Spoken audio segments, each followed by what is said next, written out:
नमस्कार, मी मंदार जोशी. तारांगणमध्ये आपलं खूप खूप स्वागत. रसिको, येत्या 21 नोव्हेंबरला अतिशय महत्त्वाचा चित्रपट प्रदर्शित होतो आहे, ऊत.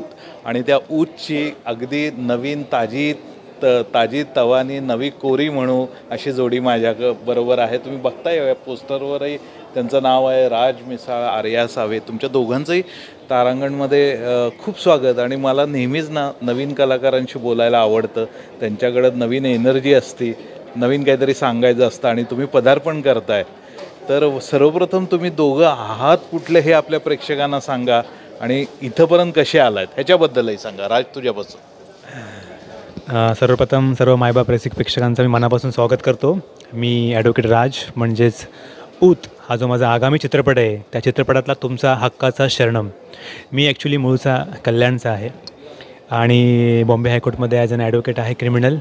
आणि ह्या चित्रपटामध्ये मी एक शरणम हा मेन लीड मुख्य भूमिकेत मी पदार्पण करतो आहे. नमस्कार, माझं नाव आर्या सावे, म्हणजेच ऊत ह्या चित्रपटातील तुमची लाडकी तारा. मी मूळची बोर्डी गाव, बोर्डी ऐकलंच असेल, डहाणू पालघर त्याच्या पुढे आहे, छोटंसं गाव आहे. आणि मूवी मला मुंबईमध्ये मी शिक्षणासाठी होती, सो असं करता करता एक ऑडिशन दिली आणि लक बाय चान्स मला ही मूवी मिळाली आहे. आणि सो या मला आणि राज, तुझं इंटरेस्टिंग काय वाटलं, तू आत्ता सुरुवातीला स्वतःला इंट्रोड्यूस करताना मुंबई हायकोर्टात तू आहेस सांगितलंस. खूप महत्त्वाची गोष्ट आहे ही. जे एकीकडं आपल्या समाजव्यवस्थेचा जो मोठा भाग आहे न्यायदान, त्याच्यात तुझा भाग आहे आणि समाजाला आरसा दाखवणारा चित्रपट असतो त्याचाही तू एक भाग होतो आहे. तर मुळात वकिलीबरोबरच आपण ॲक्टिंगही करावी असं तुला केव्हापासून जाणवलं होतं? खरं तर एक विनोदी भाग म्हणजे कोर्टामध्ये प्रत्येक वकील हा अभिनयच करत असतो. ठीक आहे, मजेचा भाग. सिरियसली सांगायचं झालं तर ॲक्च्युली वडिलांची इच्छा होती की वडील मला नेहमी म्हणायचे की शिक्षण इज व्हेरी इम्पॉर्टंट. जसं एक वाक्य आहे, शिक्षण हे वाघिणीचं दूध आहे, जो पेल तो गुरगुरेल. वडिलांची इच्छा होती की तू पहिले शिक्षण पूर्ण कर आणि त्यानंतर मग तुझं जे अभिनय क्षेत्र आहे तू ते करू शकतोस. पण बॅकअप व्हेरी इज इम्पॉर्टंट, कारण क्षेत्र असं आहे की जर बॅकअप नसेल तर भरपूर प्रॉब्लेम्स अडीअडचणी येतात. त्याच्यामुळे मग मी ॲज अ मुलगा त्यांची मी कर्तव्य पार पाडली. आणि LLB करताना गव्हर्मेंट लॉ कॉलेजला मी चर्चगेटला लॉला होतो, तेव्हा लॉचं शिक्षण घेता घेता मी नाटक, एकांकिका, स्किट, मॉडलिंग, फॅशन शो हे माझे चालू ठेवायचो मी. त्याच्यानंतर मग मी LLM केलं, नंतर मग क्रिमिनल प्रॅक्टिस केली बॉम्बे हायकोर्टमध्ये. आणि एक आवड होती की नाही, आता ठीक आहे असं बोलू शकतो की ए फॉर ॲक्टर और A an actor, A for advocate आणि ए फॉर ॲक्टर असं तुम्ही बोलू शकता. सो मी ज्या फील्डमध्ये आहे, ज्या न्यायव्यवस्था जी आहे आपल्या समाजाची, त्याचं मी एक प्रतिबिंब करतो आहे. दुसरी गोष्ट अशी आहे की आपण जसं म्हणतो आहे की चित्रपट, जर तुम्ही म्हणला साहेब की चित्रपट हा समाजाचा चौथा आधारस्तंभ आहे, तर माझं असं वैयक्तिक मत आहे की चित्रपटाच्या माध्यमातून आपण समाजाला काही देणं लागतं, काही प्रेरणा, काही मोटिवेशनल मॅसेज, तर त्या हेतूचा हा चित्रपट आहे. आणि भरपूर तारांबळ उडाली, कोर्टाच्या तारखा मी पळायचो, कधी कधी मित्रांना पाठवतो बघ तुझा मी नाही आहे. आणि आज आता 21 तारीख माझ्या आयुष्यातली खूप महत्त्वाची आहे. जसं जेवढं मला दडपण जेव्हा एखाद्या कोर्टाचा खटल्याची तारीख असते, हा पुढच्या महिन्यात घेऊन टाका जज साहेब चालेल, पण आता इथे 21 तारखेला माझा निर्णय लागणार आहे आणि जनता निर्णय लावणार आहे. आता बघूया. एवढंच. अरे, तुझा प्रवास सांग इथंपर्यंत कसा? सर्वप्रथम मी माझ्या वडिलांना थँक्यू बोलीन, कारण त्यांनी मला खूप सपोर्ट केला आहे. मी कॉलेज करत होती, हॉटेल मॅनेजमेंट मी केलं कंप्लीट आणि त्याच्यानंतर मला ही फिल्म मिळाली. आणि लहानपणीपासून मला एक ॲक्ट्रेसच बनायचं होतं आणि ही जी ऑडिशन दिली त्याच्यानंतर मला जो लीड रोल मिळाला तो मी प्रवास खूप जास्ती एन्जॉय केला. खूप काय काय ह्या प्रवासामध्ये शिकायला मिळालं आणि मी खूप ब्लेस्ड फील करते, कारण माझी पहिलीच फिल्म एवढे सगळे अवॉर्ड्स जिंकले आणि आम्ही कान्सला गेले. तिकडे पण आमचा मूवी खूप जास्ती चर्चेत राहिला आणि खूप मजा आली, नवीन एक्सपिरियन्सेस मिळाले आणि येस, तेवढंच सांगेन. बरोबर.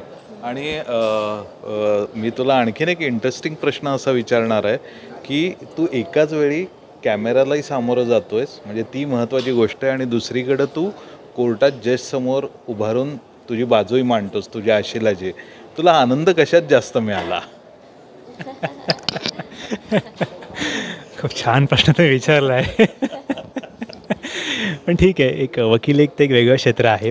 तिथेही आव्हान आहे, की तुम्हाला खटल्याचा अभ्यास करावा लागतो. जो माझ्याकडे अशील आला आहे त्याला त्याचे प्रश्न जो घेऊन आला आहे त्याला न्याय देणं हे आद्य कर्तव्य आहे एका वकिलाचं. जेव्हा आपल्याकडे एक अशील येतो त्याचा प्रॉब्लेम घेऊन, तर ती एक वेगळी एक कसरत आहे, एक वेगळं चॅलेंज आहे. तारखा पडत बसतात, तुम्हाला केसचा अभ्यास करावा लागतो, फॅक्टचा अभ्यास करावा लागतो. डझंट मॅटर की तुमचा खटला किती वर्ष चालला. ॲज अ चांगला वकील हे महत्त्वाचं आहे की खटल्याचा निर्णय तुमच्या बाजूने तुम्हाला कसा लावायचा आहे, ती ऑर्डर जजमेंट जजची ऑर्डर कशी हे करायची ते महत्त्वाचं आहे. भले खटला किती वर्ष चालू, तेच सेम झालं आहे साहेब. हा चित्रपटाचा जो प्रवास आहे तो जवळजवळ माझा हा चित्रपटाचा खटला जवळजवळ 10 वर्ष चालला आहे. ठीक आहे, हां 10 वर्ष मी संघर्ष केला आहे आणि 21 नोव्हेंबरला त्या खटल्याचा निकाल आहे. आता ते निकाल जनता देणार आहे आणि मला एवढा भरोसा आहे की 10 वर्ष जरी माझा खटला चालला तरी त्या खटल्याचा निर्णय हे जजमेंट हे लोक सज्ञान आहेत, सज्ञान जनता आहे, तर तो निर्णय नक्कीच देतील, तर नक्कीच आवडेल. बरं मला आर्या एक महत्त्वाची गोष्ट सांग, तुमच्या दोघांचाही हा पहिलाच सिनेमा आहे, म्हणजे एकत्र तुम्ही पहिल्यांदाच काम करतायत. अगदी शूटिंगच्या पहिल्या दिवशीचा राज आठवता का, कसा होता तो आणि कसं तुमचं बॉन्डिंग मुळात क्रिएट झालं आणि आता तुम्ही कोणत्या पेजवर आहात नेमके? ॲक्च्युली फर्स्ट डे राजला मी जेव्हा भेटली तेव्हा वर्कशॉपमध्ये भेटली ॲक्च्युली, आणि मला माहिती नव्हतं की हा लीड करतो आहे. मला आमच्या फिल्मचे डायरेक्टर जे आहेत राम मल्लिक ह्यांनी सांगितलं की ह्याच्यावर प्रॅक्टिस तर कर, बघू मग कसं वाटते असं काय. मग आमचं असंच गप्पा गोष्टी केल्या. आम्ही थोडंसं आधी कम्फर्टेबल व्हायला लागते, कारण आम्ही म्हणजे ते सगळे जे पण सगळे सीन्स असतात ते शेअर करणार होते. सो आमचं पहिल्यापासूनच माझं आणि राजचं बॉन्डिंग खूप चांगलं झालं, कारण तो खूप जास्ती फ्रेंडली आहे. आणि म्हणजे असं प्रोड्युसर फिल्मचा कसा स्ट्रिक्ट एकदम असा असायला पाहिजे, बट तसं नाही मिळत माझ्याबरोबर. खूप फ्रेंडली आमचा बॉन्ड आहे, अजूनपर्यंत पण तसाच बॉन्ड आहे. फर्स्ट डे राज मला जेव्हा भेटलेला कसा होता, हसमुख, तसाच आज पण असा आहे. कॉन्फिडन्स मी त्याच्याकडून खूप नेहमी शिकते की कसं बोलतात मराठीमध्ये, म्हणजे एवढी फ्लुएंट नाही मिळत मी मराठीमध्ये, बट तो नेहमी मला स्टन करतो, कारण तो एवढं सुंदर मराठीमध्ये भाष्य करतो की नेहमी मला त्याच्याकडून काय ना काहीतरी नेहमी शिकायला मिळते.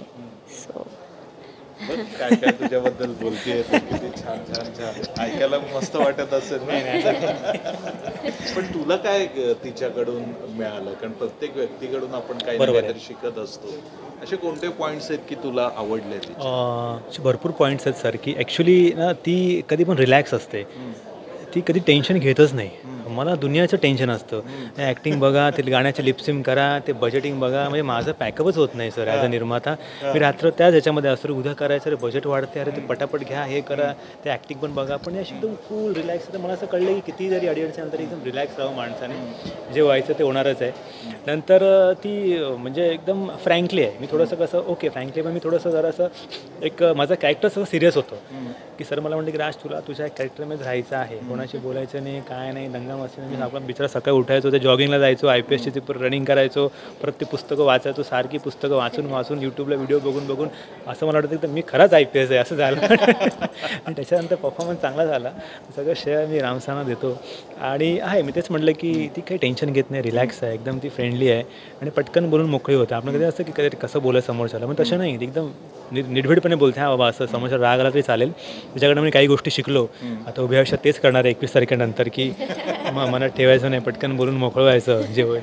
बरं तू याचा निर्माता सुद्धा आहेस ना? हां, सहनिर्माता आहे. पण असं मला तुला तेच विचारायचं आहे की एकीकडे तू डेब्यू करतोयस आणि दुसरीकडे निर्मितीची धुरा तू स्वीकारलेली आहेस.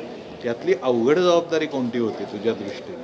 सहनिर्माता नको. उभ्या आयुष्यात आता मी ते करणार नाही. मी तर फक्त ॲक्टिंग करणार हिच्यासारखं. अशा कोणत्या गोष्टी तुला कठीण वाटल्या? कठीण म्हणजे आता सर भरपूर त्याचा पाडा खूप आहे. हे लोक मावणारा नाहीये. लोक एवढी नाहक त्रास देतात बिचारा निर्मात्याला. कारण काय ना साहेब की निर्माता जर जगला ना तर 100 कुटुंब जगतं. बरोबर. पण इथे काय होतं ना सर, इथं घात काय केला जातो, निर्माताचाच घात केला जातो. आणि जेणेकरून काय होतं सर की मग 6-6 महिने काम मिळत नाही. तर सर्वांना तुमच्या माध्यमातून एक सांगू इच्छितो की असे नवोदित भरपूर निर्माते येण्यास इच्छुक आहेत, पण सर त्यांना एक चुकीचं मार्गदर्शन किंवा त्यांचा एक गैरफायदा किंवा भरपूर गोष्टी आता आहेत, काही बोलू शकत नाही. पण एवढंच माझी इच्छा आहे की नवोदित निर्माते येण्याची भरपूर इच्छा आहे, पण त्यांना थोडं दिशाभूल तुलाही केलं या जातं. चित्रपटामध्ये त्रास झाला? भयंकर त्रास झाला सर. पण मी त्याच्यावर थोडंसं भरपूर अभ्यास, कारण मी पहिल्यांदा स्टेजला कामं केलं असं मला ते कळलं की कुठं कुठं काय होतं आणि कुठं पाणी मुरतंय. एकच वाक्यात सांगतो की तळे राखील तो पाणी चाखील, पुढचं तुम्ही समजून जा. अशा भरपूर गोष्टी आहेत. आणि तू मुळात वकील असल्यामुळं पाणी कुठं मुरतं हे तुला पटकन कळत असेल. हो हो तुझी ती नजर तयार झाली यार. हो. त्याच्यामुळे असं म्हणून तुम्हाला म्हटलं की भविष्यात निर्माता नको, हिच्यासारखं आपलं कॉल टाईमला यायचं. काय कॉल टाईम आहे, 15 मिनटं पहिलं यायचं, ॲक्टिंग करायचं, पॅकअप करायचं की निघालो. ते बर्डन घ्यायचं नाही. तुझा बाकी ओव्हरऑल या सिनेमाचा अनुभव कसा होता, शूटिंगचा एकंदरीत एक्सपिरियन्स कसा? मला ॲक्च्युली खूप जास्ती मजा आली, कारण मी माझं ड्रीम जगत होती.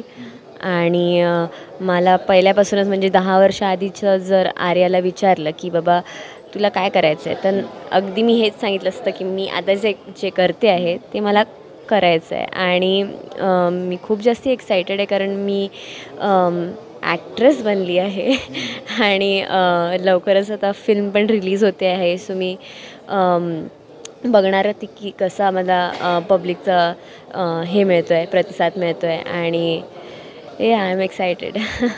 सो राज, एक शेवटचाच प्रश्न तुला मी विचारतो. येते 21ला तर हा चित्रपट रिलीज होतोय. ह्या क्षेत्रातलं तू फ्युचर कसं बघतोयस तुझं? काय करायचं आहे तुला नेमकं, काय तुझी स्वप्न आहे? जसं मी म्हटलं की लहानपणापासून कॉलेजला गेल्यानंतर एक आवड होती. प्रत्येकालाच वाटतं की अरे हिरो बनायचं आहे, पण ते हिरो बनण्यामागे एवढा खडतर प्रवास होता हे मला माहीत नव्हतं. आता मी आता ह्या स्टेजला आलो आहे, तर मला नक्कीच पुढे कामं करायला नक्की आवडेल. मला वेगळ्या भूमिका करायच्या आहेत. दिस इज जस्ट स्टार्टिंग आहे. तर अजून भरपूर कामं करायची आहेत, भरपूर पुढे जायचं आहे, भरपूर नवीन नवीन आव्हानं पेलायची आहेत आणि भरपूर इंडस्ट्रीमध्ये मला काम करायचं आहे नक्कीच. आणि सायमल्टेनियसली असं म्हणतात की वकिलाला रिटायरमेंट नसते, त्याच्यामुळे तेही माझं चालू आहे, तेही करायचं. पण माझा आता सध्या फोकस ॲक्टिंगवर आहे, असं माझा पूर्ण क्लिअर आहे. तर रसिको, बघितलं का की आपल्या कला क्षेत्रामध्ये किती विविधता आहे. राजसारखा इतका डायनॅमिक वकील आपल्या ह्या क्षेत्रात आता आपलं नशीब आजमावतो. तर मला वाटतं ही खूप महत्त्वाची गोष्ट आहे, कारण तो वकिलीच्या निमित्ताने खूप वेगवेगळं जग बघत असतो आणि ते अनुभवही तो नंतर त्याच्या कलाकृतींमध्ये नक्की आणेल अशी मी अपेक्षा करतो. तुमच्या दोघांचाही डेब्यू आहे, म्हणून मी तारांगणतर्फे आणि वैयक्तिक माझ्यातर्फे तुम्हाला खूप खूप शुभेच्छा देतो. पुन्हा आपण नक्की भेटू, बोलू आणि गप्पा मारू. धन्यवाद.